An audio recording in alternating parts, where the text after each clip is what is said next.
ఏ party గెలవబోతుంది? BRS గెలవబోతుంది. ఎందుకన్నా? ఎందుకంటే అన్ని గ్యారంటీలు ఇచ్చి అవుల పని అయిపోయింది. ఒక్క గ్యారంటీ కరెక్ట్ చేయలేదు. అన్ని మోసాలే జరిగినాయి. ఏ పార్టీ? కాంగ్రెస్ పార్టీ అన్ని నమ్ముకున్నాయి, అన్ని మోసాలు చేసినాయి. 6 గ్యారంటీలు నీళ్ళలో కలిపింది. ప్రతి ఒక్క వ్యవస్థను ఆగం చేసింది. రైతు భరోసాను బంద్ చేసింది, కళ్యాణ లక్ష్మిని మోసం చేసింది, అన్నిటికీ మోసం చేసింది.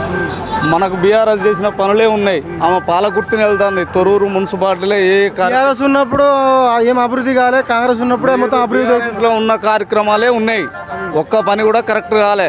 ఆమె ఎవరు ఏం జరిగినా గ్రామాలకు రాలే. ఆమె ఎక్కడ కనపడలే. అన్ని అడ్డవులుగా హామీలు ఇచ్చి ప్రజలను మోసం చేసుడు తప్ప ఒక్కటి కరెక్ట్ చేసుడు లేదు. మరి గెలిపించుకున్నారు కన్నా మీరు?